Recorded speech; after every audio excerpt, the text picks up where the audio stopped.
अस्सलाम वालेकुम dear students. आप देख रहे हैं professor Numan Khan biology lectures और फर्स्ट ईयर के बायोमोलिक्यूल से हम दो वीडियोस पहले डिस्कस कर चुके हैं जिसमें हमने वाटर की इम्पोर्टेंस और कार्बोहाइड्रेट के बारे में डिस्कस किया है। आज बारी है प्रोटीन्स की। तो बच्चों, आपके सामने जो भी तस्वीरें यहाँ नज़र आ रही हैं, जो भी फूड आइटम्स नज़र आ रहे हैं, these are the sources of proteins. तो हम इस प्रोटीन के लेक्चर को एज़ यूजुअल पढ़ेंगे सिंध से, के पंजाब फेडरल तमाम बुक से। तो लेट्स स्टार्ट।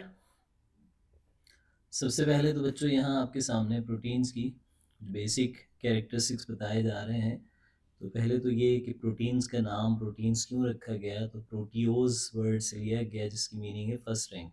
अब फर्स्ट रैंक इसे क्यों कह रहे हैं, अगर हम जितने भी ऑर्गेनिक मॉलिक्यूल्स देखें तो उनमें सबसे ज़्यादा हमारे पास प्रोटीन्स पाए जाते हैं। अगर हम प्रोटीन्स का ड्राई वेट देखते हैं तो it is about more than 50%। Dry weight के बारे में आपको बताया था बच्चों कि वो वेट जो कि वाटर को एवोपरेट करने के बाद हमें हासिल होता है। तो प्रोटीन्स को अगर हम डिफ़ाइन करें तो पॉलीमर्स हैं अमाइनो एसिड्स के, जहाँ अमाइनो एसिड्स आपस में ज्वाइन होकर पर्टिकुलर फैशन में, पर्टिकुलर डिज़ाइन में, पर्टिकुलर सीक्वेंस में प्रोटीन बनाते हैं। प्रोटीन्स का ये नाम जो है वो सजेस्ट किया था किसने, बर्जीलियस ने। और एक डच केमिस्ट था जिसका नाम है जी.जे. मर्डर।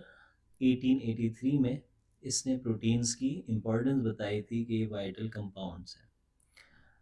इम्पॉर्टेंट बात ये कि बेटा बर्जीलियस भी और मर्डर दोनों ही बायोकेमिस्ट कहलाते हैं। तो केमिस्ट लिखें, बायोकेमिस्ट लिखें, एक ही बात होगी। प्रोटीन्स की अगर हम केमिस्ट्री पर जाएं तो ऑर्गेनिक कंपाउंड्स हैं जिनमें कार्बन, हाइड्रोजन, ऑक्सीजन, नाइट्रोजन, ये चार एलिमेंट्स आपको ज़रूर मिलते हैं। सम टाइम इनमें फॉस्फोरस भी है, सल्फर भी है, कहीं मैग्नीशियम भी है और कहीं आयरन भी मिलता है।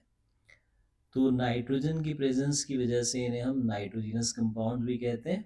हमारी बॉडी के डिफरेंट पार्ट्स जैसे हेयर, स्किन, नील्स और परिंदों में, बर्ड्स में प्रोटीन्स से बने हुए फीदर्स मौजूद हैं।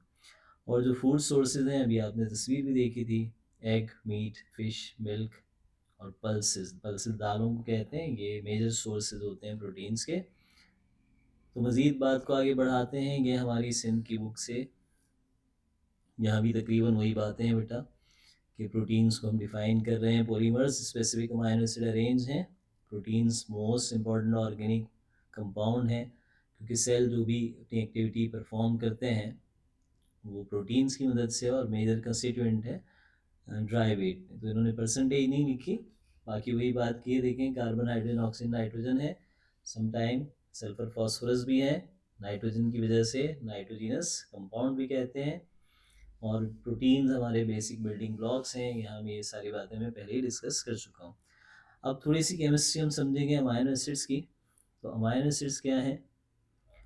प्रोटीन्स मैक्रोमोलिक्यूल्स हैं और बने हैं अमाइनो एसिड से। अमाइनो एसिड्स को हम कहेंगे मोनोमर्स, और ये मोनोमर्स आपस में ज्वाइन होते हैं कोवेलेंट बॉन्ड की मदद से, जिसे हम पेप्टाइड बॉन्ड या फिर पेप्टाइड लिंकेज भी कहते हैं।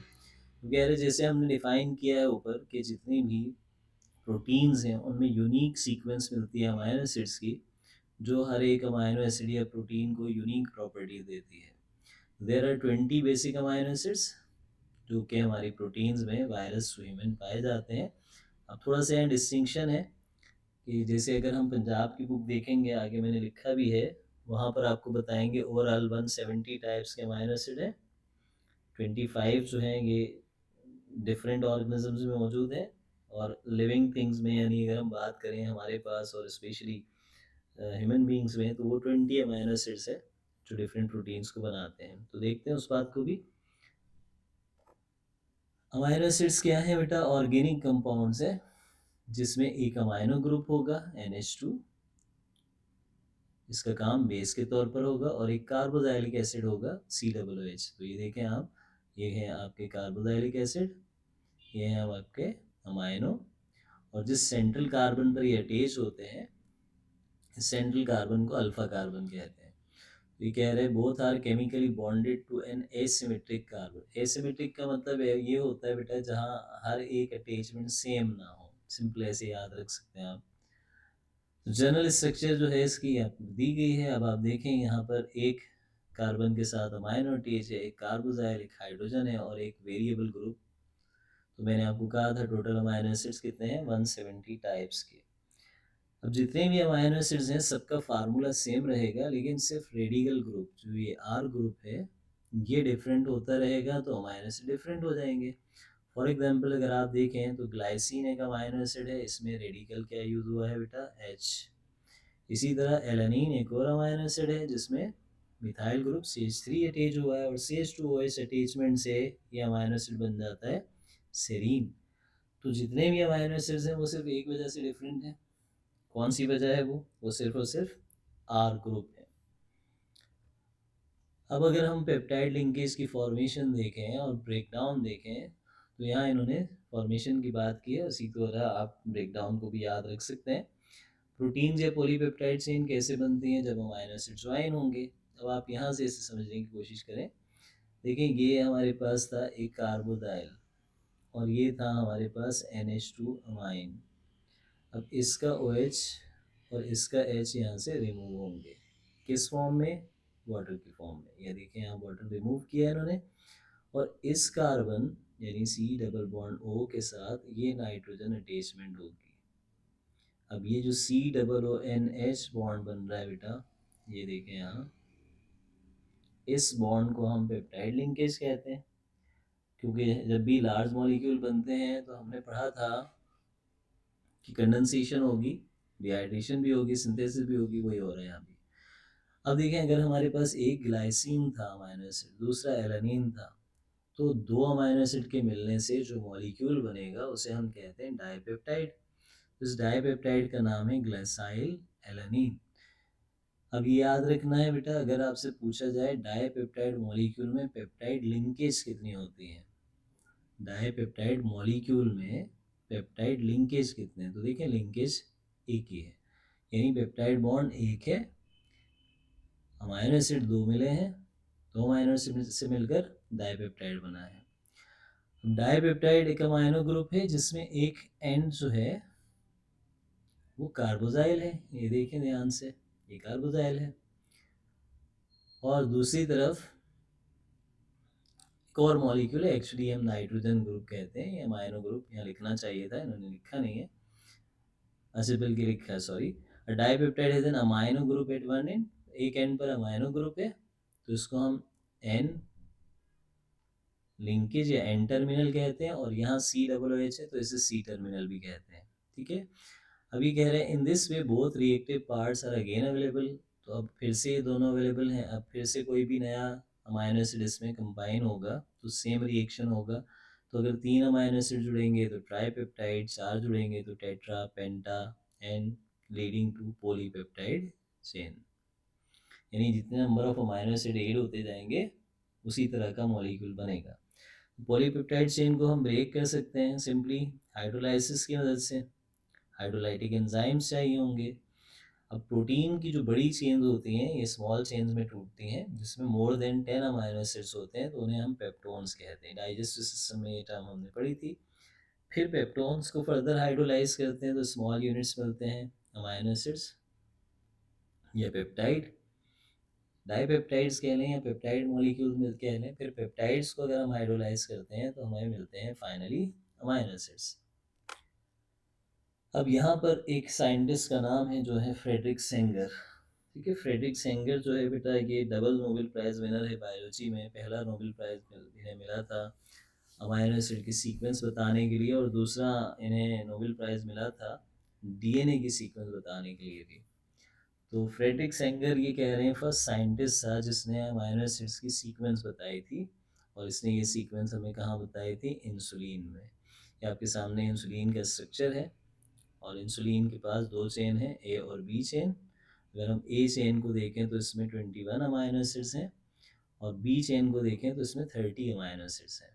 तो टोटल अमाइनो एसिड्स हमारे पास कितने बनते हैं, 51 अमाइनो एसिड्स। तो वन है 21 एंड द अदर है 30। और अगर आप इनका लिंकेज देख रहे हैं तो देखें यहाँ और से डाइसल्फाइड लिंकेज मौजूद है, तो प्रोटीन्स को ज़रूरत पड़ती है सल्फर की डाइसल्फाइड लिंकेज में। इसी तरह हीमोग्लोबिन मॉलिक्यूल की बात करें तो वहाँ पर आपको 4 चेन मिलती हैं, 2 अल्फा चेन हैं, 2 बीटा चेन हैं। अल्फा चेन में 141 अमाइनो एसिड्स होते हैं, बीटा चेन में 146 अमाइनो एसिड्स होते हैं। तो अगर हम टोटल नंबर की बात करें तो हीमोग्लोबिन में 574 अमाइनो एसिड्स आपको मिलते हैं। अब इसमें बेटा थोड़ी सी लॉजिकल चीज़ क्या आती है, एक तो आपसे ये पूछा जाता है कि इस चेन में कितने नंबर ऑफ अमाइनो एसिड है, दूसरा आपसे पूछे जाते हैं पेप्टाइड बॉन्ड कितने हैं। अगर आपसे पूछा जाए इंसुलिन में 51 अमाइनो एसिड्स हैं, how many peptide linkage are there, peptide linkage कितनी होंगी, देखें ध्यान से समझें। 21 अमाइनो एसिड्स में 20 बॉन्ड्स होंगे पेप्टाइड के, और 30 अमाइनो एसिड्स में 29 बॉन्ड्स होंगे। बॉन्ड्स 29 होंगे, अमाइनो एसिड्स 21 और 30 होंगे। तो 20 + 29 = 49 पेप्टाइड लिंकेज। इंसुलिन में पेप्टाइड बॉन्ड्स की तादाद 49। इसी तरह बेटा अगर 4 चेन मौजूद हैं हमारे पास हीमोग्लोबिन में, 4 चेन हैं और टोटल अमाइनो एसिड्स हैं 574। अब सिंपल क्या करें, नंबर ऑफ चेन्स को यहाँ से माइनस करें, आपको बॉन्ड्स की तादाद पता चल जाएगी, इट विल बी द 570। इसे आगे भी मैंने एक्सप्लेन किया है। यहाँ देखें आप, peptide bond present in insulin 49, haemoglobin की 4 चेन है हमारे पास, ये देख रहे हैं अलग अलग कलर से, 2 alpha chain, 2 beta chain, 4 heme molecules हैं यानी आयरन मॉलिक्यूल्स के साथ। तो हीमोग्लोबिन कंटेन 4 चेन्स और ये आपस में जुड़ी होती हैं हाइड्रोफोबिक इंटरेक्शन से। 2 अल्फा 2 बीटा चेन है। टोटल अगर हम पेप्टाइड बॉन्ड देखें बेटा तो कितने हैं 570। ये एमसीक्यू आपसे पूछे जा चुके हैं। नंबर ऑफ अमाइनो एसिड्स तो याद रहते हैं बच्चों को, नंबर ऑफ पेप्टाइड बॉन्ड्स याद नहीं रहते। तो इसको दोबारा से देखिएगा वीडियो को तो समझ में आ जाएगी बात। आगे बढ़ते हैं।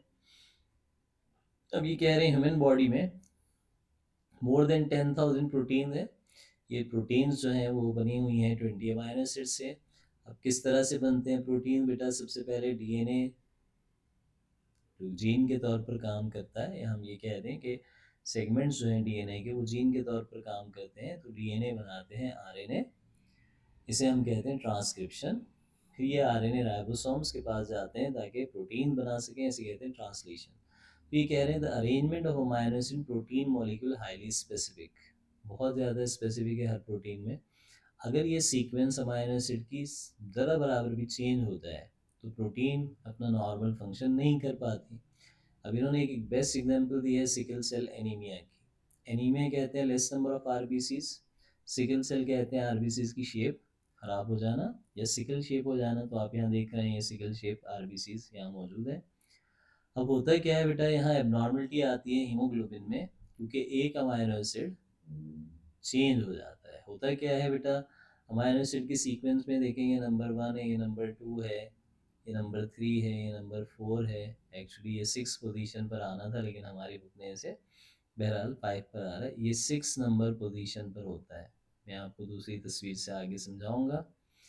अब नॉर्मल हीमोग्लोबिन में किसको आना था अमाइनो एसिड 6 पोजीशन पर, ग्लूटामिक एसिड को, लेकिन कौन आ गया है, वेलिन। ये भी अमाइनो एसिड है, लेकिन इस अमाइनो एसिड के स्लाइड रिप्लेसमेंट से क्या हुआ, ये इन्होंने बताया ज़रूर है लेकिन डायग्राम में गड़बड़ कर गए। तो 6 पोजीशन पर वेलिन आ गई है। अब वेलिन के आने से क्या हुआ, आरबीसीज की शेप खराब हुई। आरबीसीज की शेप खराब क्यों हुई, क्योंकि हीमोग्लोबिन डिफेक्टिव बनी। हीमोग्लोबिन डिफेक्टिव बनी तो ऑक्सीजन प्रॉपर सप्लाई नहीं हो पाएगी, इसकी वजह से डेथ भी हो सकती है किसी पर्सन की। अगर प्रोटीन को क्लासिफाई करें बेटा तो हमारी बुक के मुताबिक सिर्फ 2 ग्रुप्स इन्होंने बताए गए हैं on the basis of shape, fibrous proteins, globular proteins. Fibrous proteins क्या हैं, फाइब्रस की शक्ल में होंगी, इनको सेकेंडरी प्रोटीन्स या स्पाइरल चेन्स भी कहते हैं, और ये आपस में ऐसे जुड़ी हुई होती हैं या हम कहते हैं इंटरवाइन होती हैं, और फाइब्रिल्स की फॉर्म में है।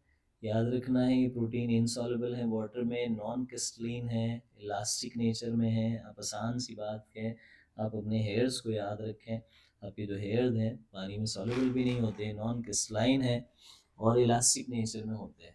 तो इनका जो मेन रोल है वो स्ट्रक्चरल रोल होता है, स्ट्रक्चर बनाते हैं। तो silk, spider web, myosin muscles में, फाइबर्स क्लॉथिंग में, केराटिन नेल्स में, हेयर में मौजूद है। ये फाइबरस प्रोटीन है। ग्लोबुलर प्रोटीन्स क्या है बेटा? जो स्फेरिकल शेप होती हैं या एलिप्सॉइडल शेप होती हैं, क्योंकि इसको हम कहते हैं 3D, three dimensional fold of secondary. ये हम आगे समझते हैं इन फोल्ड्स को। These are either tertiary or quaternary, ये भी आगे समझ में आएगा। They are soluble in salt, acid और base containing aqueous medium और alcohol। अब सिंपल लाइन याद रखनी है, प्योर वाटर में है तो वाटर में ये डिजॉल्व नहीं होंगी। साल्ट, एसिड या बेस जिस एक्वस मीडियम में मौजूद हो उसमें डिजॉल्व हो सकती हैं। सॉरी, ये वाटर में डिसॉल्युबल है, एक्वस मीडियम में सॉल्युबल है, ठीक है। ये इनसॉल्युबल है वाटर में। ग्लोबुलर सॉल्युबल है, लेकिन किस में सॉल्युबल होंगी? ये ऐसा वाटर जिसमें साल्ट, एसिड, बेस मौजूद हो। दे कैन क्रिस्टलाइज हो सकती हैं। प्रोटीन्स का काम यहाँ एंजाइम्स, एंटीबॉडीज, हार्मोन और हीमोग्लोबिन के तौर पर काम करना है। ये दो स्ट्रक्चर दिखाई हैं, बायोग्लोबिन की है और एक कोलेजन की है। अब ये हमारी बुक ने फंक्शन दे दिए हैं कुछ बहुत ही नई प्रोटीन्स के साथ। अमाइलॉइड सबसे पहले देखें, एक्टिन है तो एक्टिन मसल में मौजूद होती है। अमाइलॉइड जो है ये सेल सरफेस प्रोटीन होती है। कैडिसफ्लाई, फिब्राइन भी कहते हैं। ये बाइंड करती है debris like rocks, sticks, twigs, shells of net of the prey. जो भी नेट्स होते हैं प्रे के, यानी आप कह सकते हैं स्पाइडर वेब में भी होती है। कॉन्डोकेलिन एक्स्ट्रासेलुलर मैट्रिक्स बनाती है, सेल से बाहर जो भी हमारा फ्लूइड है। कोलेजन याद रखना है मोस्ट अबंडेंट प्रोटीन है एनिमल्स में। तो स्ट्रेंथ देती है, इलास्टिसिटी देती है स्किन को, कार्टिलेज, लिगामेंट्स। कार्टिलेज हम सिंपली सॉफ्ट बोन्स को कह सकते हैं। लिगामेंट्स जो हैं बेटा ये कनेक्टिव टिश्यूज होते हैं जो बोन्स को बोन्स से ज्वाइन करते हैं। टेंडन्स कनेक्टिव टिश्यूज हैं जो मसल्स बोन्स को ज्वाइन करते हैं, बोन्स में भी पाई जाती हैं और टीथ में भी। इलास्टिन रेजिलियंस और इलास्टिसिटी देती हैं, सॉफ्टनेस देती हैं, ऐसे कह ले लचक देती हैं। फिब्रिलिन ग्लाइकोप्रोटीन्स के तौर पर काम करती हैं, स्ट्रक्चरल सपोर्ट बनाती हैं और नॉन इलास्टिक कनेक्टिव टिश्यूज में भी ये मौजूद होती हैं। जेलेटिन न्यूट्रिशनस प्रोटीन है जो कोलेजन से निकाला जाता है। स्केलेरा प्रोटीन में केराटिन, कोलेजन, इलास्टिन, फिब्रिन शामिल हैं। ये सारी इकट्ठी एक ही नाम दे दिया है इन्हें, स्केलेरा प्रोटीन। टाइटिन कहाँ मौजूद है बेटा? मायोसिन को स्टेबलाइज करती है और एक्शन नहीं, एक्टिन फिलामेंट को। ये हमारी किताब की गलतियाँ हैं। ट्यूबुलिन माइक्रोट्यूब्यूल्स में पाई जाती है और केराटिन नील्स और हेयर्स में मौजूद है। अगर हम इनके फंक्शनल प्रोटीन देखें तो एंजाइम्स हैं हमारे digestive enzyme like mileage, lipase, pepsin, trypsin जो डाइजेशन में, हाइड्रोलाइसिस में हेल्प करते हैं। ट्रांसपोर्ट में हीमोग्लोबिन, एल्ब्यूमिन है। हीमोग्लोबिन का काम ऑक्सीजन, कार्बन डाइऑक्साइड को ट्रांसपोर्ट करना है और लिम्फ को भी। हार्मोन्स के तौर पर इंसुलिन, थायरोक्सिन मौजूद हैं। डिफेंस प्रोटीन में हमारे पास इम्यूनोग्लोबिन, इंटरफेरॉन शामिल है जो फॉरेन पैथोजन से प्रोटेक्ट करती हैं। कॉन्ट्रेक्टाइल प्रोटीन मसल कॉन्ट्रेक्शन में हेल्प करती हैं, एक्टिन और लेग्यूम स्टोरेज प्रोटीन्स या एग वाइट, ओ एल्ब्यूमिन भी कहते हैं, एल्ब्यूमिन भी कहते हैं, ये प्रोवाइड करती है nourishment for the developing embryo. ये तो सब कुछ था बेटा हमारी सिंध की बुक से। अब इसको हम देखते हैं पंजाब KPK और फेडरल से। तो ये चीज़ हमारी बुक में मिसिंग है, इसका नाम है स्ट्रक्चर्स ऑफ प्रोटीन। हमने इनके नाम देखे थे, लेकिन अगर हम देखें तो ये इनके बारे में डिटेल्स नहीं थी। तो याद रखना है स्ट्रक्चर वाइज अगर हम प्रोटीन को देखें तो ये चार होती हैं, primary, secondary, tertiary, quaternary. Primary proteins क्या हैं? जिनकी लीनियर सीक्वेंस होती है अमीनो एसिड्स की, सिंपली पेप्टाइड बॉन्ड्स मौजूद होते हैं। इंसुलिन में हम ये एग्जाम्पल दे सकते हैं। सेकेंडरी स्ट्रक्चर की बात करें तो यह स्पायरली कॉइल्ड होती हैं और इन्हें हम सेकेंडरी स्ट्रक्चर्स कहते हैं। और ये रिजिड ट्यूबुलर स्ट्रक्चर या फिर हम कहते हैं हेलिक्स भी बनाते हैं। इसको हम फेडरल से और अच्छे से समझेंगे। यहाँ हाइड्रोजन और सल्फाइड बॉन्ड्स इन्वॉल्व होते हैं, तो हेयर्स में, स्पाइडर वेब में ये पाई जाती है। टर्शरी प्रोटीन्स की बात करें बेटा तो ये 3D या थ्री डायमेंशनल फोल्ड्स होते हैं किसके? सेकेंडरी के, यानी सेकेंडरी स्ट्रक्चर्स की फोल्डिंग को टर्शरी स्ट्रक्चर्स में कन्वर्ट हो जाती है। यहाँ आपको पेप्टाइड, हाइड्रोजन, आयोनिक और डाइसल्फाइड बॉन्ड मिलते हैं, लाइसोजाइम्स या एंजाइम्स में है। क्वाटरनरी जब इसी तरह की टर्शरी स्ट्रक्चर ज्वाइन होती हैं तो ये बनाती हैं क्वाटरनरी प्रोटीन्स। और इसकी एग्जांपल है हीमोग्लोबिन। अब क्वाटरनरी प्रोटीन में अगर सिमिलर यूनिट्स मिलेंगे तो हम इसे कहते हैं होमोजीनस क्वाटरनरी, और अगर अलग अलग यूनिट्स मिलेंगे तो हेटेरोजीनस क्वाटरनरी। अब ये एक इम्पॉर्टेंट लाइन है बेटा, हाई टेम्परेचर और केमिकल ट्रीटमेंट्स ये प्रोटीन्स को डी नेचर करते हैं। अब डी नेचर को अच्छे से समझना है। अगर क्वाटरनरी शेप है या टर्शरी शेप है, एंजाइम्स में आप पढ़ते हैं डी नेचरेशन, तो वो अपनी अरेंजमेंट को लॉस कर देते हैं और इसी को हम कहते हैं दे लॉस देयर कन्फर्मेशन, और फिर वो काम भी नहीं कर पाते। अगर डी नेचर प्रोटीन डिजॉल्व रहती है तो ये रीनेचर भी हो सकती है when the environment is restored. यानी ऐसे समझे बेटा, आपको फीवर हुआ तो आपकी बॉडी में एंजाइम्स प्रॉपर काम नहीं कर पाते क्योंकि हाई टेम्परेचर हुआ, लेकिन जैसे ही आपकी बॉडी का टेम्परेचर नॉर्मल होगा तो एंजाइम्स काम करेंगे। ठीक है, या मैं एक और मिसाल देता हूँ बेटा कि अगर हम एग को अंडे को हम यूज़ करते हैं ऑमलेट बनाकर बॉयल करके, तो इसका मतलब ये है कि हमने हाई हीट दिए तो उसकी सारी प्रोटीन्स तो टूट गई। तो बॉयल करके अंडे खाने का फ़ायदा है कैसे बेटा? हमें तो प्रोटीन चाहिए। अच्छा है कि अगर वो बॉयल्ड हो गई है मिल्क की फॉर्म में या फिर बॉयल्ड हो गई है एग की फॉर्म में तो डी नेचर होगी, ताकि आपकी बॉडी आसानी से डाइजेस्ट करे और फिर आपकी बॉडी की प्रोटीन बना लेगी। ठीक है, it means protein D nature भी हो सकते हैं, री नेचर भी हो सकते हैं। अच्छा, ये हमने देख लिए हैं फंक्शंस। ठीक है, तकरीबन वही फंक्शन हैं, बस इसमें देखें ट्रांसपोर्ट फंक्शन बताए हैं, स्ट्रक्चरल फंक्शन बताए हैं, एंजाइम्स हैं, हार्मोन्स हैं, सिग्नलिंग है एडिनाइलेट साइक्लेज जो कि हार्मोन्स में हेल्प करता है। एंटीबॉडीज़ की बात की, फ्लूइड बैलेंस के लिए एल्ब्यूमिन मौजूद हैं, एसिड बेस बैलेंस के लिए प्लाज्मा प्रोटीन है, और हमारे पास band 3 protein sodium potassium ATPase pump मौजूद होते हैं जिनको हम चैनल्स पंप भी कहते हैं। ऊपर भी तकरीबन यही बातें हैं, आगे बढ़ते हैं। ये है हमारे पास फेडरल और पंजाब, फेडरल केपी के पंजाब के की पॉइंट्स। लेकिन सबसे पहले तो मैं आपको वही बात रिपीट कर दूं, ये कह रहे हैं there are 170 types of amino acids जो सेल्स में पाए जाते हैं, 25 प्रोटीन्स को बना रहे हैं, और जस्ट 20 टाइप्स के जो अमाइनो एसिड्स हैं वो ज़्यादातर प्रोटीन्स को बनाते हैं।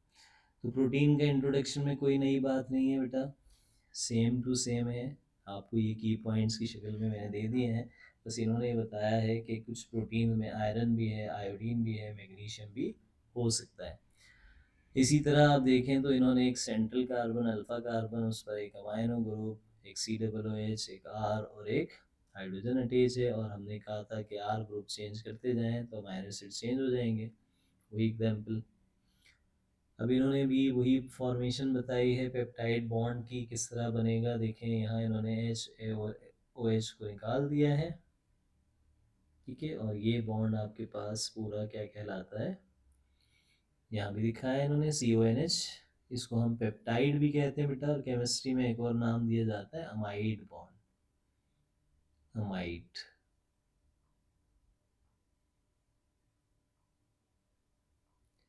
अच्छा जी, मज़ीद बात करें तो डाईपेप्टाइड, पॉलीपेप्टाइड मैंने आपको बताया था, ट्रांसलेशन प्रोसेस से प्रोटीन बनते हैं, mRNA बनता है DNA से और फिर राइबोसोम्स पर आता है। पेप्टाइड के अरेंजमेंट में हमने कहा एक जगह से OH, एक जगह से H रिमूव होगा, सेम है।